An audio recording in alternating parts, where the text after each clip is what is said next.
जय Shri Radhe Krishna. I hope आप सब बहुत अच्छे होंगे।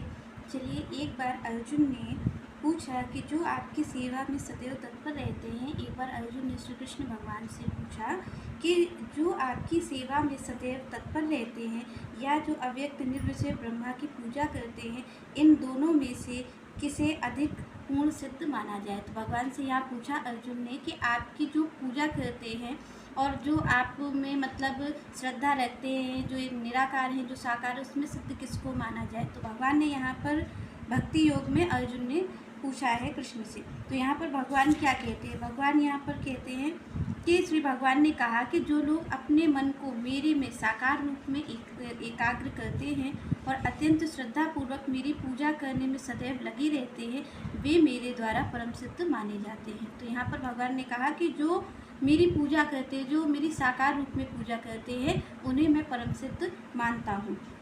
लेकिन जो लोग अपनी इंद्रियों को वश में करके तथा सबों के प्रति समभाव रखकर परम सत्य की निराकार कल्पना के अंतर्गत उस अव्यक्त की पूरी तरह से पूजा करते हैं, जो इंद्रियों की अनुभूति के परे है, सर्वव्यापी है, अकल्पनीय है, अपरिवर्तनीय है, अचल तथा ध्रुव है, वे समस्त लोगों के कल्याण में संलग्न रहकर अंततः मुझे प्राप्त करते हैं। तो यहाँ पर भगवान कह रहे हैं कि जो लोग भगवान कृष्ण की प्रत्यक्ष पूजा ना करके, भगवान कह रहे हैं कि जो मेरी प्रत्यक्ष पूजा नहीं करता है, अप्रत्यक्ष विधि से उसी उद्देश्य का प्राप्त करने का प्रयत्न करता है, वो मुझे ही प्राप्त करता है। चाहे वो साकार रूप से हो, चाहे वो निराकार रूप से हो, वो मेरी ही प्राप्ति करता है। पर यहाँ भगवान किसको कह रहे हैं? भगवान यहाँ पर कह रहे हैं कि जो साकार रूप में मेरी पूजा करता है, क्योंकि निराकार रूप में अगर वो मेरी पूजा करता है तो उसे पाना कठिन होगा, और जो साकार रूप में मेरी पूजा करता है वो मुझे पा सकता है।